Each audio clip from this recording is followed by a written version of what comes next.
Hello, Fáilte. This is Lora O'Brien from the Ogham Academy and the Irish Pagan School and the Mórrígan Academy. And I just wanted to tell you briefly today about how I got started with the Ogham. So within our culture, within our traditions here in Ireland, I would have been aware of the Ogham growing up, but peripherally aware. Most Irish people, I would say, would at least recognise it and maybe know what it's called, but not everybody, of course. However, we do have a lot of Ogham representation through our culture and in our society that is often almost subliminal, but it's definitely there. So I would have grown up with this, as I said, peripheral understanding, very vague understanding of what Ogham was. And then 80s, 90s, I started to get fed the Celtic cash cow from UK and US authors and teachers who decided that they were going to, cash in on everything Celtic. And we started getting fed complete crap about Ogham. Now, this didn't start with these people in the 80s and 90s. It started with Robert Graves, who decided that he was going to invent the Celtic tree calendar. So there's a lot of misinformation that was around. And unfortunately, the sources that were available were not widely known. They were it was pre-digitization, so it was quite difficult to access the source material. You had to have actual copies of the original manuscripts, the manuscripts where the Ogham resources appeared, such as the Ogham Tract or Liber Ogham, the Book of Ogham. So, in complete fairness, it was more difficult to get access to it. But honestly, if you can't do the research, if you don't have access to the resources, you shouldn't be writing the book. Okay. Now, so what my teenage self was being fed about the Ogham was a lot of crap, basically. Unfortunately, there was, I think, a pretty infamous one, Celtic Wisdom Sticks. I don't need to start naming the author again. Everybody knows I have a thing against this particular English couple because of their trash source information.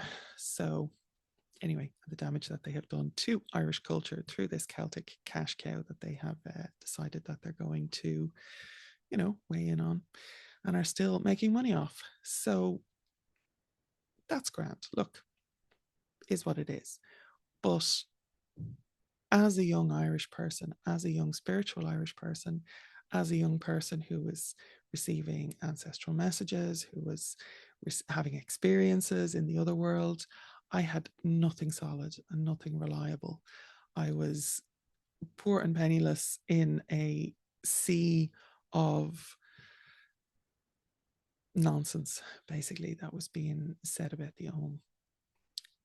So as I went through, I was not in the academic realms myself at that point, but I had to create a very quick learning curve for myself because what was commercially available was not doing it.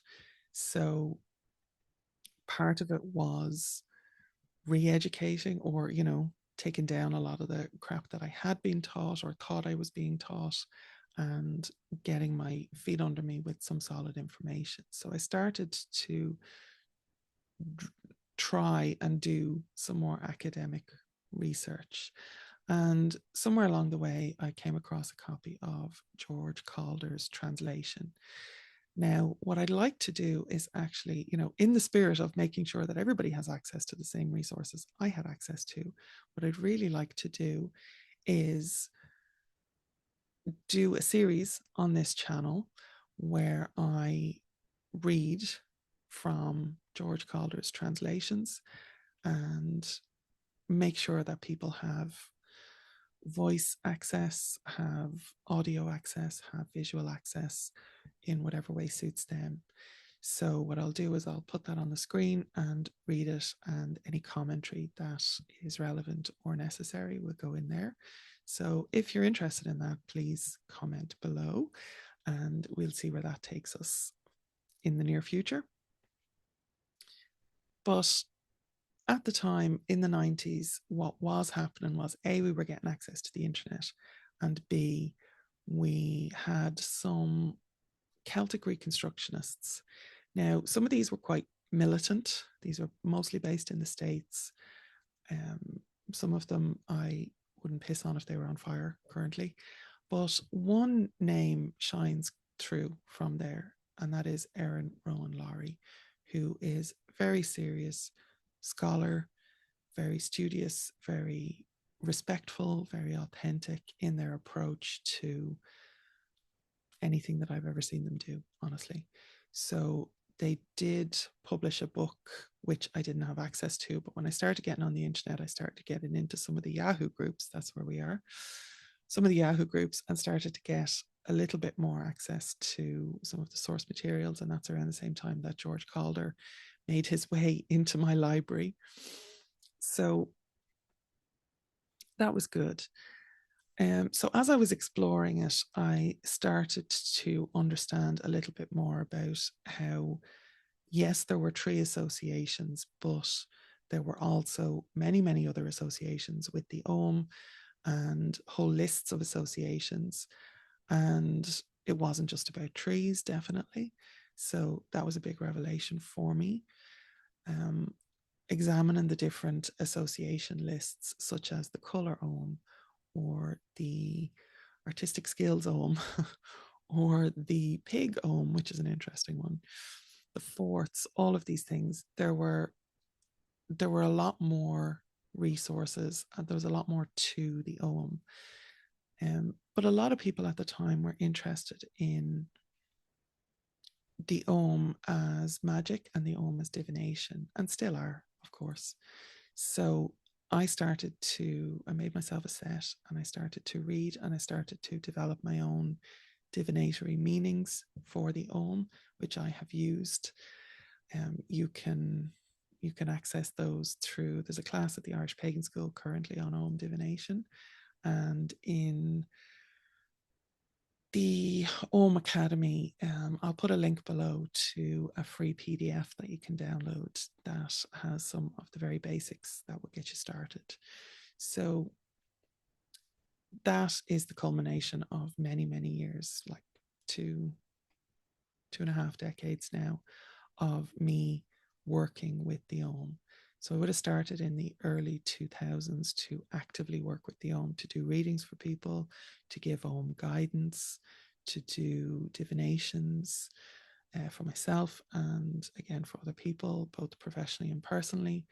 I would have been working at the time. I was a very young single parent at the time, practically a single parent, almost free. So I had time at home. I was staying at home with my kids. So I got on eBay, and I would have sold Ogham information and Ogham charms and things like that through eBay at the time. Because, again, this idea of authentic information, people were out there selling crap. And at least if I was doing it, it was going to be the real stuff, the right stuff, and it wasn't going to be cultural appropriation for anybody to be buying it or working with it or using it. So I wanted to stay true to that.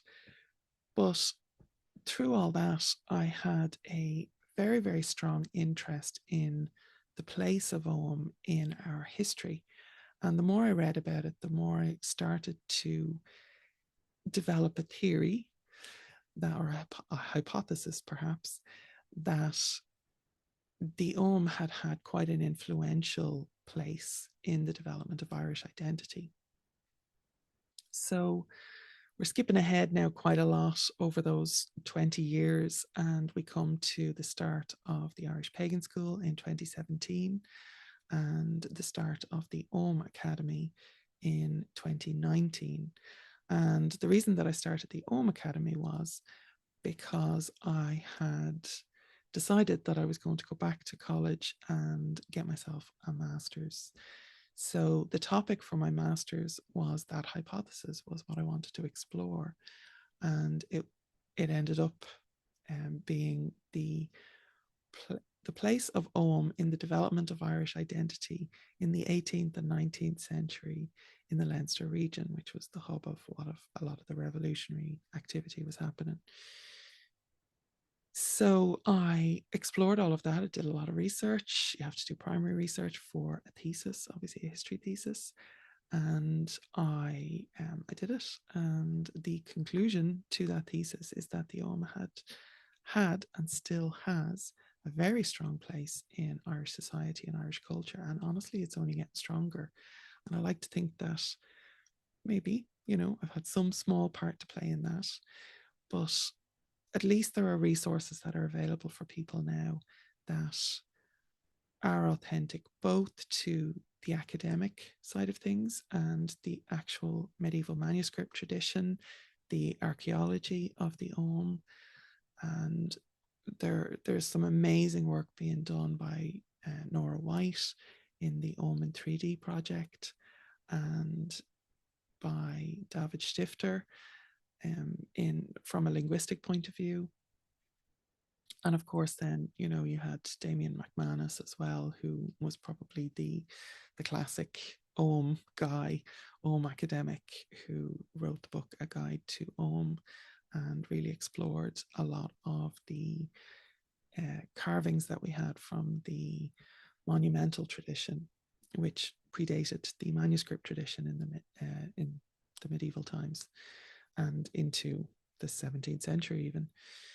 So there's a lot there, but also then what you have with the Ogham Academy is somebody who has been personally, practically, and spiritually and magically working with the Ogham for over 2 decades more, and who has grown up soaked in this culture that has the Ogham on the periphery and again is coming to prominence, I would say, now in a better way than it ever has been. So that's kind of my journey with Ogham.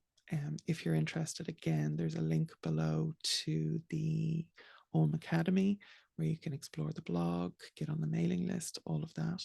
But there's also a free PDF resource to download below. So you too can have authentic information, both academically and practically and spiritually and magically and authentically from Ireland. So hopefully that's been helpful or useful or interesting for somebody. But I will see you in the next video. Slán go fóill.